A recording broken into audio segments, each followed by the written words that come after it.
All right, I'm about to pull into Jacksonville. My first successful trip with the trailer.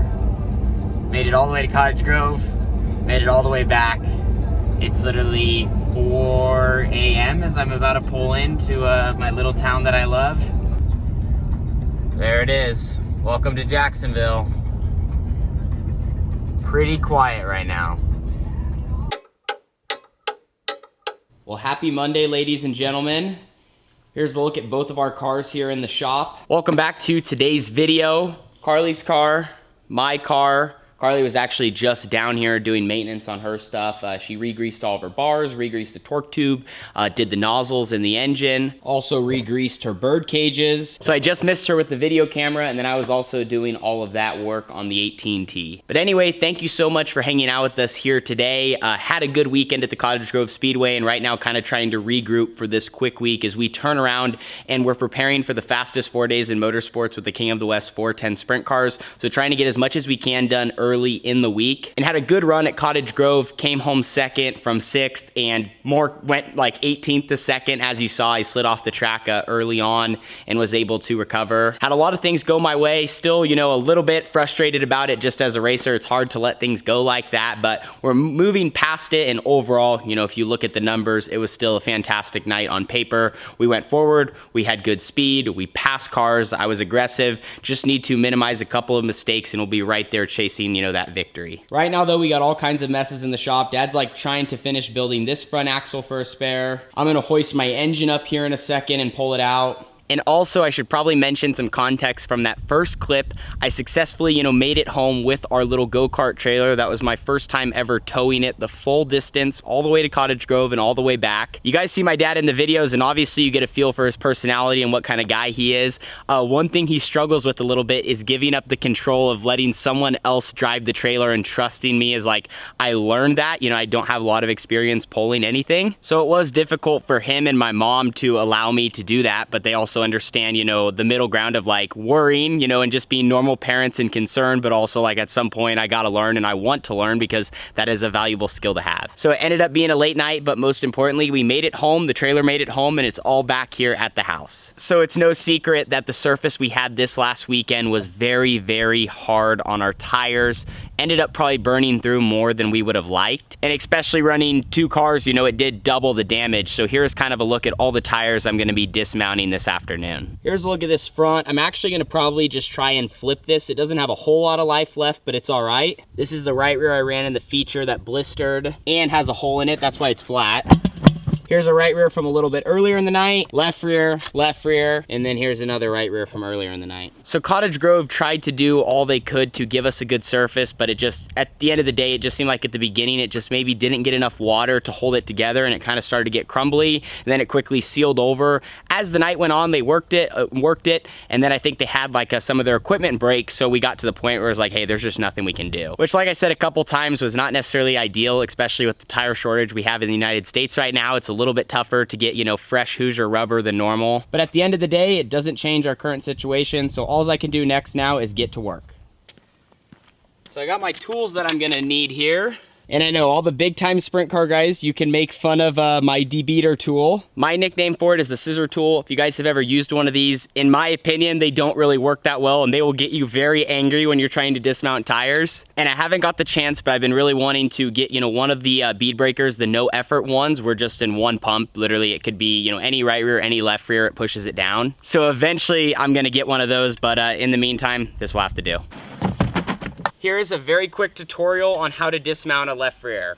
So first thing you're gonna wanna do is remove the valve stem. Basically give it a second, let all the air out. Next, you're gonna wanna take your tool. This little arm goes across the wheel. You put your foot on it so it doesn't slip off, and then with the other side, you try to push down on the tire to debeat it from the wheel.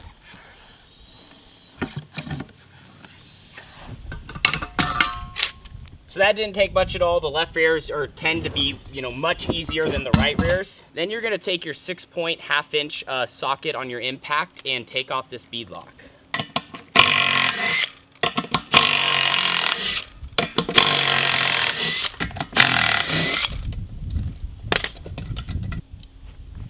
And if you just turn it this way, just pull your wheel, Slides right out.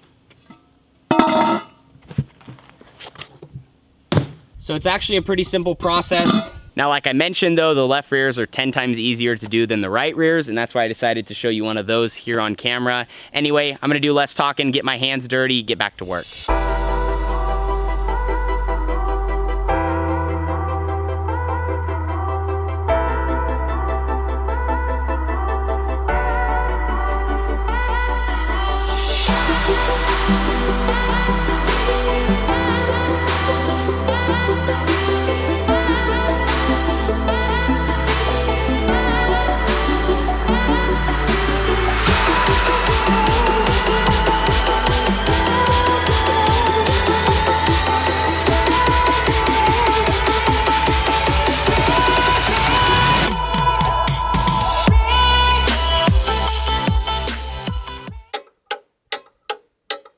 Now lately on the YouTube channel, a lot of you guys have enjoyed when I've talked about the topic of food and things we like to eat, you know, on the way to the races or places we like to stop on the way back or even when we're working in the shop. And so I wanted to share with you my favorite snack when I need a quick pit stop in the garage, and that is a quesadilla. I'm a big quesadilla guy. I'll make them in the afternoon if I need a break, or even, you know, later in the evening like right now. And I'm pretty simple. I'll eat it with just cheese. If we do have some leftover meat like pork, chicken, or steak from maybe like the night before, I'll throw that in too.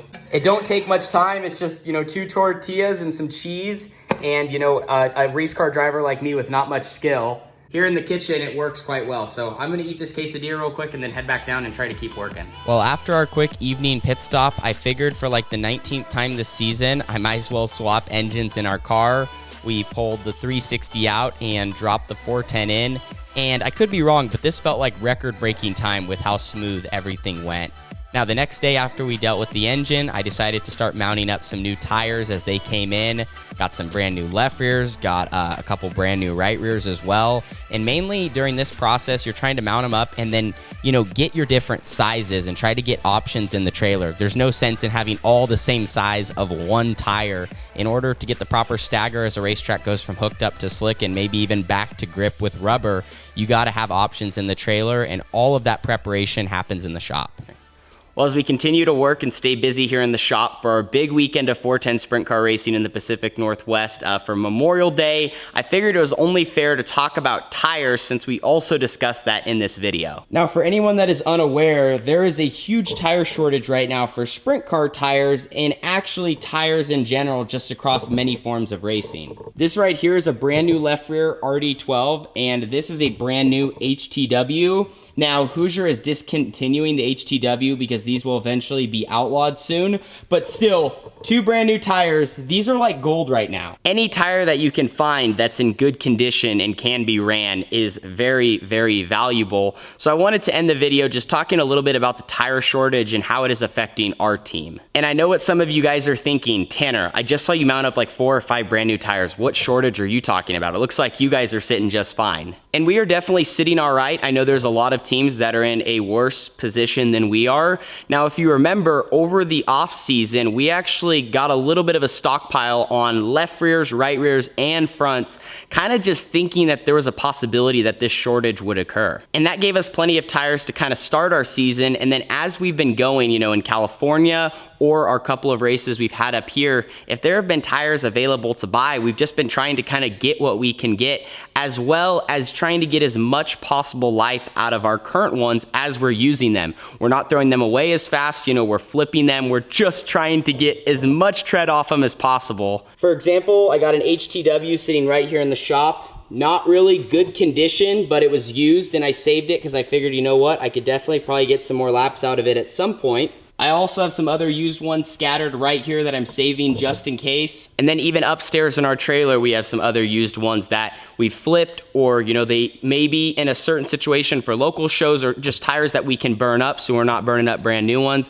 You know, I'm just kind of trying to be prepared for all situations because we don't know how long this shortage is going to last. I definitely don't think it's going to end anytime soon. I don't read too far into it. I just kind of take the information that is given to us and we just have to deal with it. No matter what our thoughts or opinions or anything on the situation is, at the end of the day, it doesn't end the fact that it's very difficult to get tires and many dealers are out and not sure when they are going to get more. more. So if you're asking the question, are you guys in need of more tires? We are always in need of more tires. That's always helpful, especially when Carly's gonna be running some too. So, you know, you gotta think some weekends we have 2 cars, and we're starting to get into some of the warmer summer months, which means tracks are gonna be slicker. They are gonna have a better chance at taking rubber, which means they're gonna be harder on the rubber on our cars. And that's part of why I was just a tad bit less frustrated that we killed a bunch of tires at Cottage Grove, because that was really our first night of the season, you know, 12 or maybe 13 races in, where we actually had a night where we just destroyed tires.